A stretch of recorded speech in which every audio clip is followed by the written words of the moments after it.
बिस्मिल्लाहिर्रहमानिर्रहीम। अस्सलाम वालेकुम। मेरा नाम मोहम्मद शाह सवार है। मैं एग्रेरियन हूँ। आप हमारा यूट्यूब चैनल देख रहे हैं एग्री होराइज़न। आज के इस एपिसोड में हम आपको घरेलू पैमाने पे जो देसी इनक्यूबेटर तैयार करते हैं वो उसका सारा प्रोसीजर आपको एक्सप्लेन करते हैं। 21 दिनों में क्या होता है वो आपको बताएंगे और इसका फिर एंड में रिज़ल्ट क्या आया है या जो हम एक्सपेक्ट करते हैं वो कितना पॉसिबल है वो प्रैक्टिकल डेमो इंशाल्लाह हम आपको बताएंगे। हमारा जो देसी इनक्यूबेटर है वो बहुत सिंपल है। इसमें जो चीज़ें इस्तेमाल होती हैं वो मैं आपको बताता हूँ। आपने अक्सर YouTube पे देखा होगा कि जो देसी इनक्यूबेटर का तरीका बताते हैं उसमें 100 वाट का बल्ब लगाते हैं, लेकिन हमारा एक्सपीरियंस है कि जो छोटा डब्बा है कि जिसमें आप 20 से 30 अंडे रखते हैं उसके लिए ये बहुत हैवी है। तो हम छोटे वोल्टेज का 60 वोल्ट का बल्ब रखते हैं। इसके अलावा हमें टेम्परेचर को रेगुलेट करने के लिए, टेम्परेचर को देखने के लिए एक डिजिटल टेम्परेचर मीटर की ज़रूरत होगी। आप सादा मीटर भी जो है ना इस्तेमाल कर सकते हैं, लेकिन ये इतना महंगा नहीं है, 400-500 रुपये का आ जाता है। अक्सर फार्मर्स को पहले से मालूम है कि मुर्गियों के अंडों के लिए जो इंक्यूबेशन टेम्परेचर है वो जो स्टैंडर्ड है वो 37.5 है। इसमें आप 35 तक जो है ना लोअर लेवल और 40 तक अपर लेवल तक जा सकते हैं, लेकिन लिटरेचर के मुताबिक 40 डिग्री पे जो बच्चे निकलते हैं वो अक्सर माजूर होते हैं। इसी तरह जब टेम्परेचर 35 से नीचे जाता है तो उसमें अक्सर जो अंडे होते हैं वो सड़ जाते हैं। तो नाज़रीन, हमारा जो देसी इनक्यूबेटर है उसमें आपको बताया कि हमें हीटिंग के लिए बल्ब की ज़रूरत है। टेम्परेचर रेगुलेट करने के लिए हमें थर्मामीटर की ज़रूरत होता है। ये डिजिटल हो तो ज़बरदस्त है। पानी का एक मगा गिलास होना चाहिए और किसी भी जो ना इनक्यूबेटर में पानी अगर ये इसकी रिलेटिव ह्यूमिडिटी 40 से कम है तो अक्सर अंडे सड़ जाते हैं। इसको कैसे रखते हैं वो आपको प्रॉपर एक्सप्लेन करेंगे।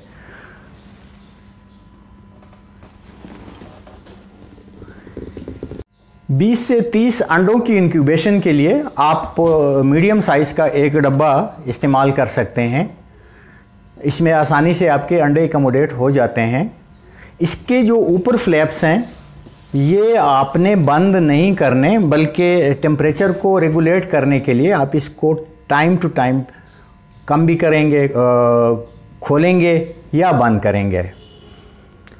बल्ब की रोशनी को, इसकी हीट को कम करने के लिए ये जो आम पंखों का डिमर है ये इस्तेमाल होता है कि जिससे आप इसकी लाइट को कम कर सकते हैं, बढ़ा सकते हैं, यानी आप हीट को कम कर सकते हैं, ज़्यादा कर सकते हैं। तो आपकी इसकी ज़रूरत है और यकीनन आपको अंडों की भी ज़रूरत होगी। अक्सर दफ़ा ऐसे होता है कि हमारे फार्मर्स के साथ 1 या 2 अच्छे नस्ल की मुर्गियां होती हैं और जितनी भी अच्छी नस्ल की मुर्गियां हैं वो कुड़क नहीं होती। तो जो रोज़ 1-2 अंडे आते हैं वो अगर 10 या 12 दिन से ज़्यादा पुराने हो जाते हैं तो उनका जाना सड़ने का, उनके ख़राब होने का अंदेशा होता है। तो ऐसे फार्मर्स की जिनके पास 1 या 2 मुर्गियां हैं और उनके अच्छे नस्ल की मुर्गियां हैं जो कुड़क नहीं होती, वो जो है ना छोटा सा डब्बा इसको एज ए इनक्यूबेटर यूज़ कर सकते हैं। और मैं आपको बताता चलूँ कि इसकी जो टोटल कास्ट है वो कई 100 रुपये है। देसी इनक्यूबेटर का जो प्रोसीजर है 1 दिन से लेकर 22 दिन तक, वो उसमें हम आपको साथ लेके चलते हैं। कैसे हमने बनाया, कैसे हम बनाते हैं वो तरतीब आपको बताते हैं और जो एंड में हमारे पास रिज़ल्ट एक्सपेक्टेड है उसको जो है ना आपके साथ शेयर करेंगे। इंक्यूबेटर को सेट करने का प्रोसीजर इस तरह है। ये आप देख रहे हैं कि हमने 60 वाट का बल्ब लगा दिया है।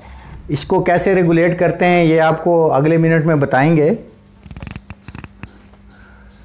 इंक्यूबेटर में जब हम अंडे रखते हैं तो एक साइड पे टिक मार्क करते हैं, ताकि जब हम इसको रोल करेंगे, इसको घुमाएंगे, इसको रोटेट करेंगे, तो हमें पता चलता है कि जो है ना कौन सा साइड रोटेट हुआ है या नहीं हुआ है। तो लाजिम आप इसके एक साइड पे टिक मार्क करें।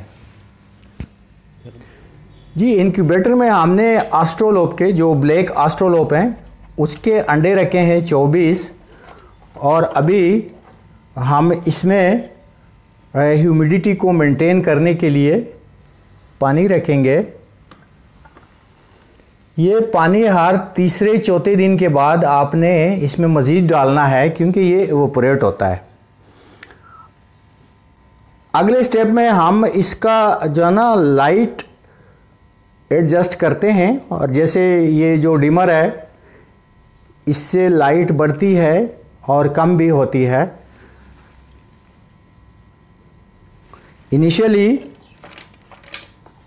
हम इसका टेम्परेचर सेट करते हैं, और जैसे पहले बताया कि इसका जो टेम्परेचर है वो 37 डिग्री से 37.5 से ज़्यादा नहीं होना चाहिए।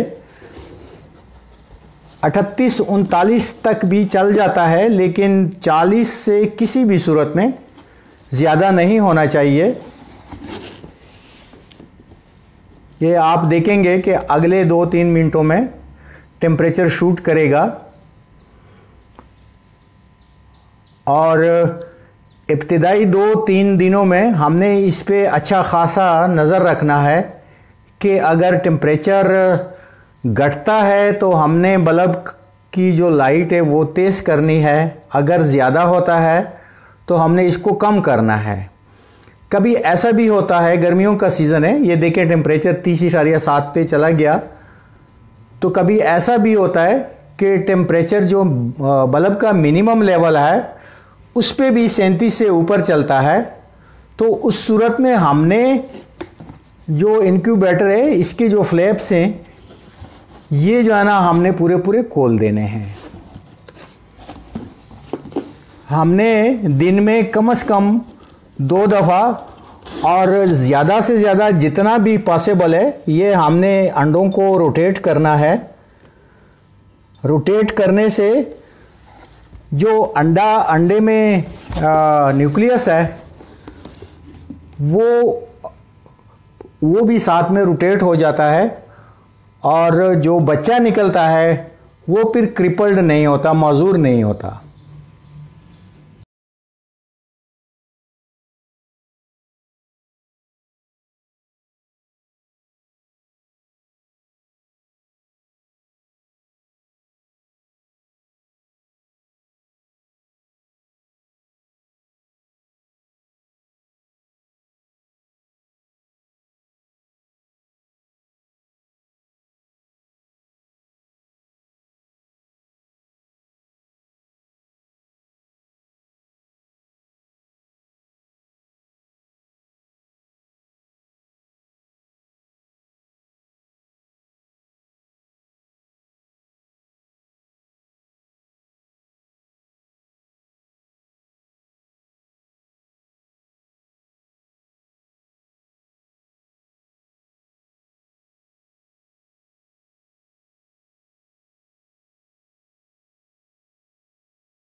अभी आप बोलें साथ में।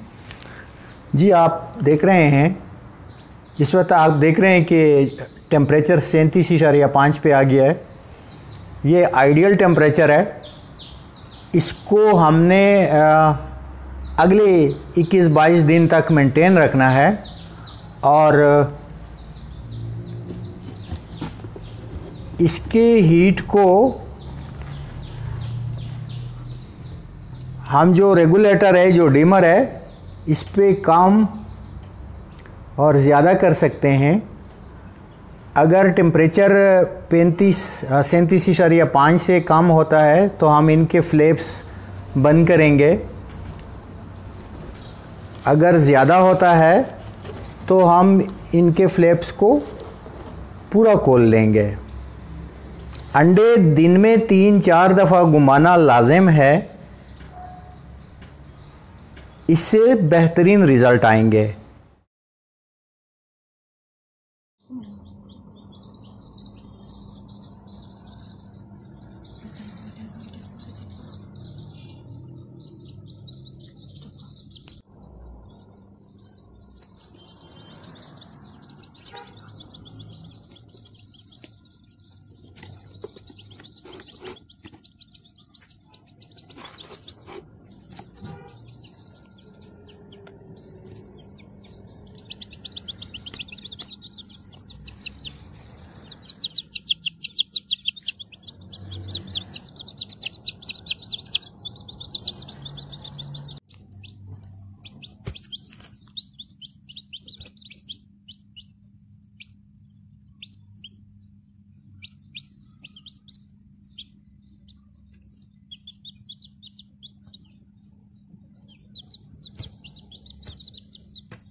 जी लास्ट बट नॉट लीस्ट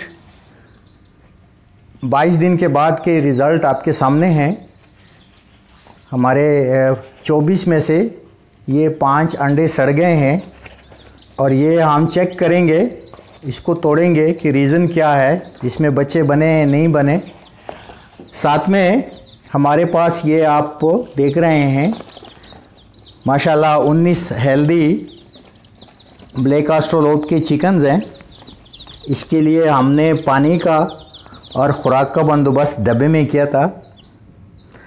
नाजरीन एक बात जहन नशीन करें कि जैसे चूज़ा अंडे से निकलता है तो अल्लाह मियाँ ने 24 से 48 घंटे तक इसमें ख़ुराक के जो है ना रिज़र्व्स रखे होते हैं। इनको पानी पिलाने की या ख़ुराक की ज़रूरत नहीं पड़ती, लेकिन जितना जल्दी मुमकिन हो हम इनको जो है ना ख़ुराक पे डालें ताकि जो इनके जिस्म में रिज़र्व्स हैं वो रिज़र्व ही रहें। उम्मीद है हमारी आज की ये वीडियो आपको पसंद आई होगी। हमारी इस वीडियो को लाइक करें, इसको अपने दोस्तों के साथ शेयर करें और वीडियो पे कमेंट करें। और जो आपका अपना एक्सपीरियंस है वो जो हमारा फेसबुक पेज है एग्री होराइज़न, उस पर लाजिम शेयर करें। हमारा यूट्यूब चैनल एग्री होराइज़न को सब्सक्राइब करना ना भूलें, साथ में बेल आइकन को लाजिम प्रेस करें ताकि आपको अगली वीडियोस के नोटिफिकेशन टाइम पे मिलते रहें। इंशाल्लाह मिलते हैं किसी और एपिसोड में। तब तक दुआओं में याद रखिए। अल्लाह निगहबान।